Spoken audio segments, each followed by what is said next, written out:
this is what I'm dealing with right now.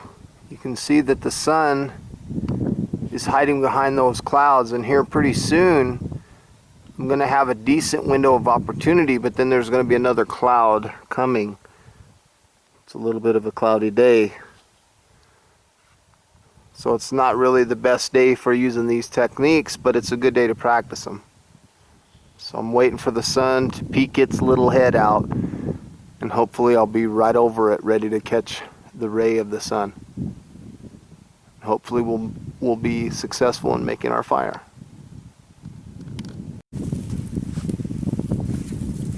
I have a few dry sticks in my hand, very small. I have some bark that I found, and what I'm going to do is I'm going to rip some of this bark up to get the very fine fibers. I'm going to make some tinder, and what I'm hoping to do is use this flashlight as a source of energy to start a fire.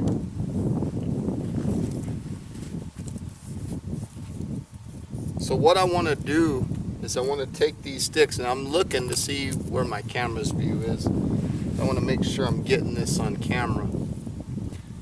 I want to take some of these sticks, and because the ground that I'm going to be making the fire on is so sandy, what I want to do is I want to use a small piece of this bark to use as a barrier, basically to contain the embers off of the sand.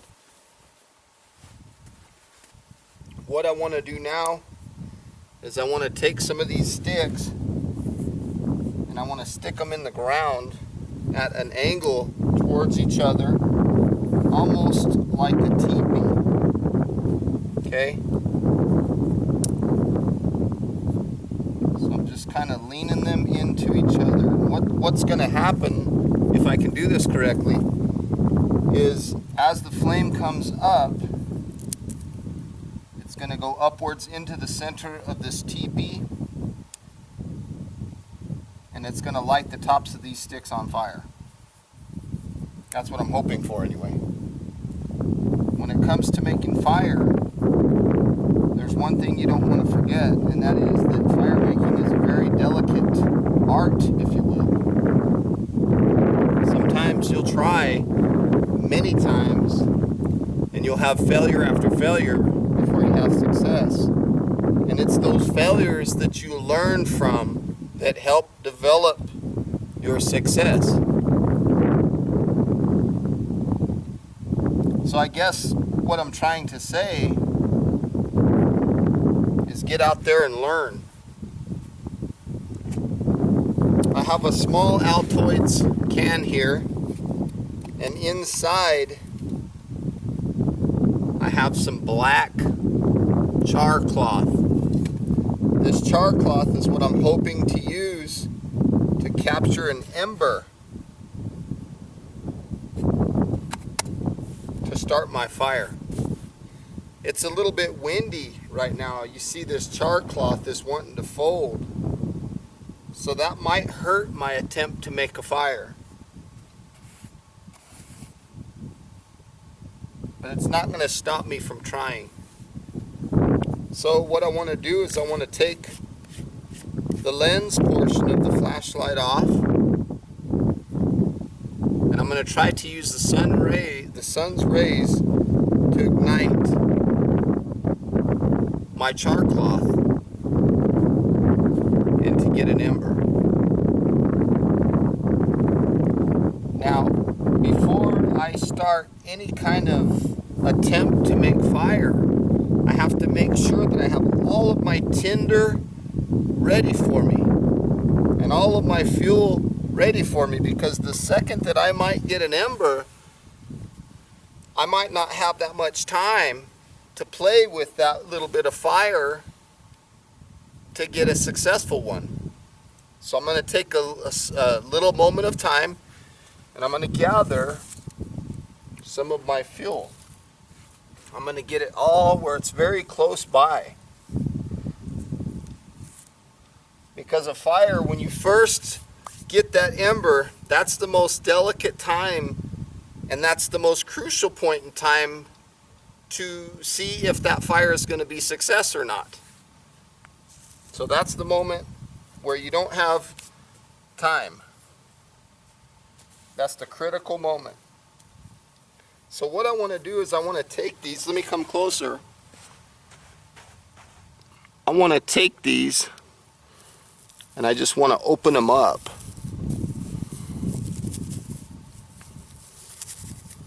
Just want to open them up. You want plenty of airflow through there.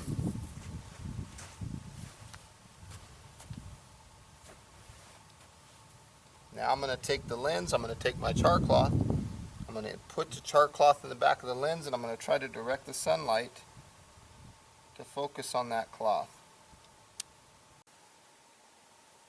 So I'm basically just rolling it up, sticking it into the lens. I'm concentrating the sun's rays on it.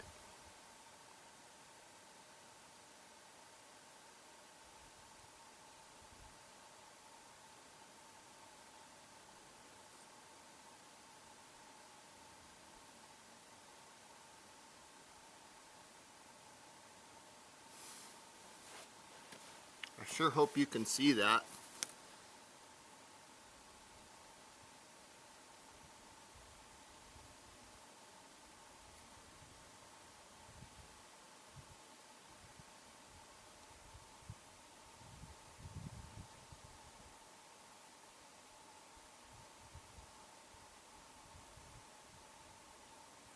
We had fire, but we lost it.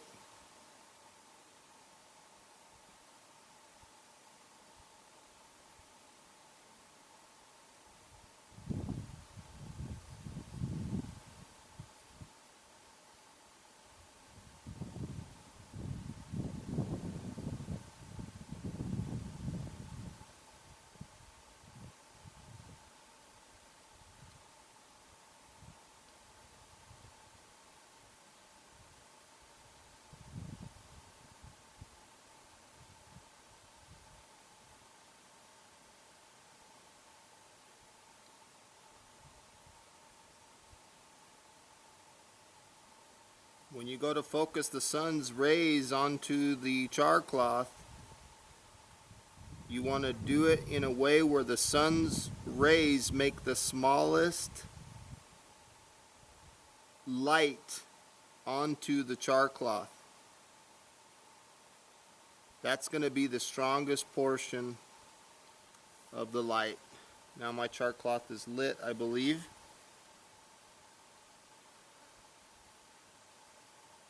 Yep.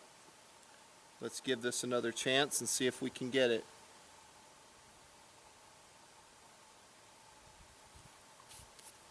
The main thing is not to rush it.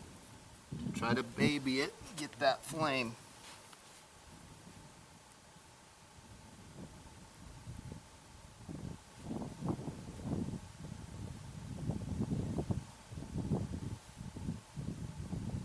I'm just putting pieces of a cotton ball in there to try to give the flame something to connect to, something for the ember to grab onto.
Okay, we're ignited again. Let's hope that we can get this thing going.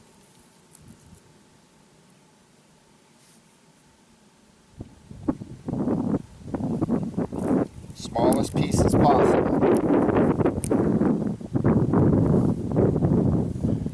Boy, this wind's not helping us, but hopefully we'll get it.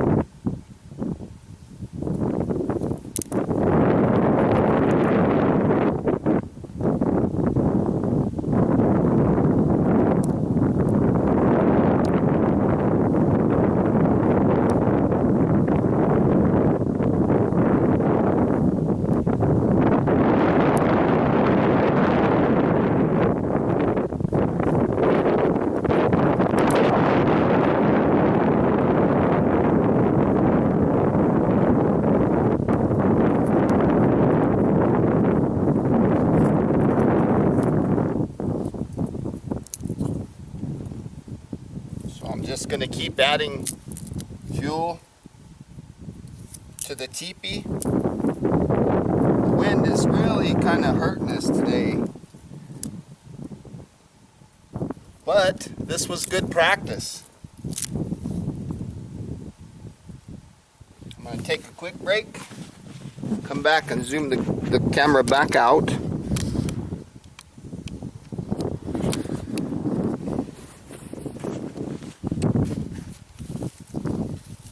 Take some of this bark, kind of put it on as fuel to block the wind a little bit.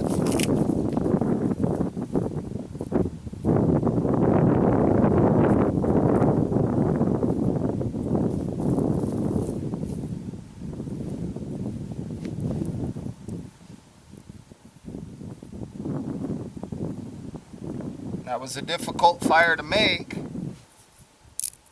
But thank God we have the sun in the sky and plenty of char cloth and cotton balls. Now the question is, could we have done it without the char cloth? Yes, we could have, but it's much more difficult. Cotton balls, you're probably sitting there thinking, you know, do cotton balls work?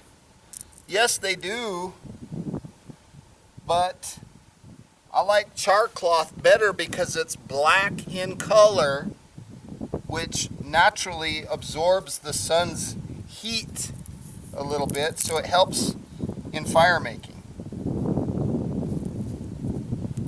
So as you can see, it's perfectly obvious that we were successful making this fire from flashlight. So that's one technique.